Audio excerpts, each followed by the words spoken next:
Hey everybody, welcome back to the channel. We've got some interesting news updates. We're going to get right into it today. Look, I know Palantir stock is in the gutter, but they're getting deals done, and we're going to get right into it right now. So this account is an account I've always recommended to follow since like January. Rachi Kabu, they are 100% all in on Palantir, and they're from Japan. And they do even more deep digging than I do when it comes to just finding contracts and finding deals for Palantir. So let's get into this. Palantir signed a contract under the Secretary of State for Administrative Affairs on April 19th. This is part of a potential contract totaling $90 million until April 19th, 2027. Did you just hear that? 90 milli until 2027. Now, why is this happening? Well, this is a governmental contract. I don't know if this is a new agency or if this is an agency they've already done before, but nonetheless, I mean, Palantir is signing deals with the United States federal government to get deals done. So this is all available on like a certain website, and I did a video on that website a while ago, but if you go there and you just type in like a company name, it shows you in real time the deals that they get. So as you can see, Palantir Technologies Incorporated, April 19, 2022, software publishers, Palo Alto, this PSC code, IT and telecom platforms as a service. That's what the government uses to like identify who they're paying. And then the Office of the Assistant Secretary for Administration, ASA. That's the contracting agency. As you can see here, the action obligation is currently zero. The total value of the contract is $90 million up until 2027, which is what they have the chance to give. It's a 5-year contract, so if you did it cleanly, it would be 90 divided by 5. That's $18 million a year, but obviously it's probably going to fluctuate a lot from there. But as you can see, it was signed on 2022. They're starting to perform on 420, and 2027 is when it expires. So awesome stuff. $90 million deal. That's great, right? Well, we got another one. Palantir signed a $1 million contract with the Securities and Exchange Commission, the SEC, on April 27th. Fulfillment date, August 18, 2022. Estimated final completion, June 18, 2025.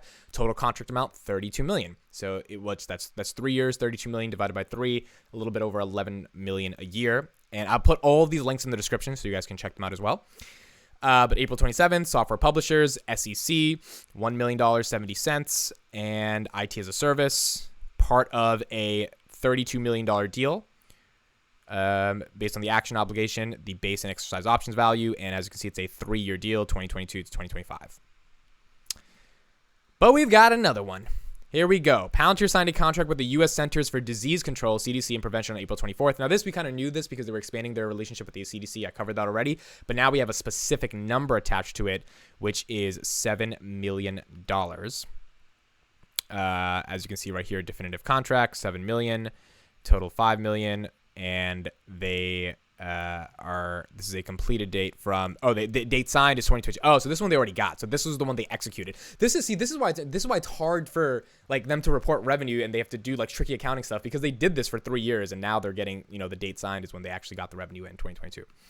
On April 20th, Palantir signed 2 contracts under the Secretary of State for Administrative Affairs, a total of $10 million contracts up to March 7th, 2023, apart from those on April 19th. So these are different ones that they signed because we already saw that they did one with the ASA, but these are different types of contracts that they signed. And again, they will all be in the description. You guys will all be able to see. As you can see, completion date, 2023. And that's also the fair value of it at $7 million. So there's that. And then we got another one. Palantir signed a $660,000 contract with the Federal Aviation Administration, the FAA. We know Palantir works with the FAA because they work with Skywise, and I believe I did a video on them a while back where Palantir was helping the FAA be able to integrate software services that actually kept people safe in the skies. I think I have a video. I'm going to try to pull that up in a second. Of literally Palantir trying to keep you safe in the skies. On April 19th, part of a potential total contract for $24 million. There we have it right there, $660,000, software publishers, IT as a service, Federal Aviation Administration. And then we've got the base and options value of the contract, $18 million, $24 million total, 2022, 2021. And they started on June 11, 2021. And I think here's the video. Let me pull it up real quick. Palantir keeping you safe in the skies. As we see, Palantir just uploaded a new video on the developers channel. They're pumping up the content. There we go. The FAA selected Palantir to keep you safe in the skies. This is a video I did November 30th, 2021. Did I put the article in here?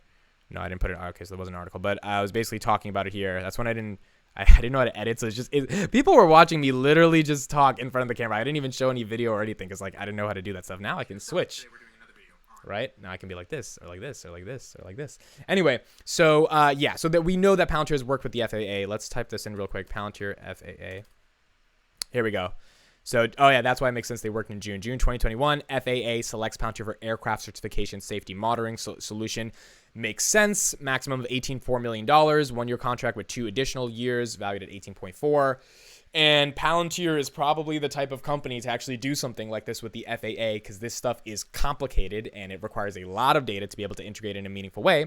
And obviously, Palantir is probably the one to be able to do that. So what does this mean in general? Why am I trying to show this? Well, first of all, I came across the contracts yesterday when I was going through them, so I thought that was great. Number two, it should give you a little bit of understanding of what's going on into earnings. This stuff, because it's in April, it's not going to be reported in Q1 earnings, probably going to be reported further. But the federal government passed a budget plan, right? So because they passed the budget plan, we know that they're going to start spending more money. We know that they have about $750 billion allocated towards defense.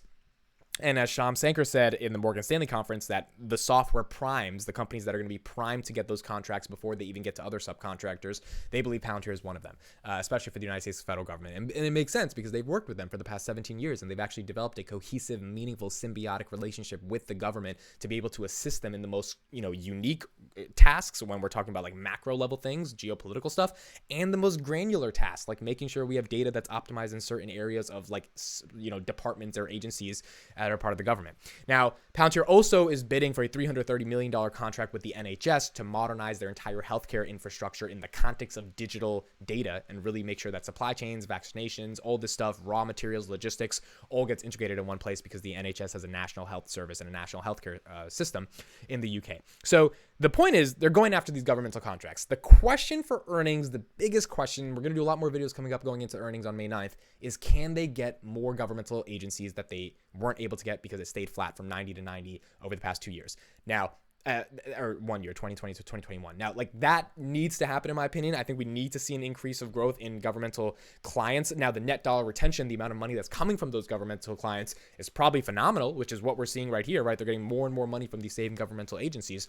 The question is, can they accelerate the number of different clients that they have, which is also why they partnered with Carahsoft. And we did a video on that before. Carahsoft actually is able to repackage your services as a governmental contractor and then license them to other governmental agencies for like a fee that they would be able to land more deals in because of that.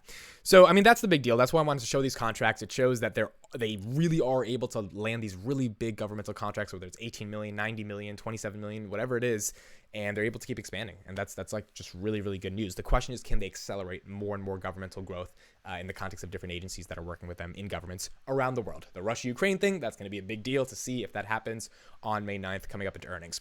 Final thing I'll say, we have Palantir Weekly Podcast today. CodeStrap is going to be on, most likely. I believe he's confirmed. And we're digging into Apollo. We're trying to really understand what is Apollo. Palantir just did a demo day. I'm going to give my thoughts on that in a little bit, probably in a future video. But the idea is we want CodeStrap, who just did an interview with the chief architect of Apollo, which is absolutely insane and amazing, to just know. We want to get a better understanding of like what the heck is this Apollo thing. So thank you guys so much for watching. Looking forward to seeing you guys on the Palantir Weekly Review tonight, 11 p.m. on Friday. And if you didn't catch it, you guys can catch it. I'll put the video link in the description and you can see it afterwards. Thank you so much for watching. I'll see you in the next one.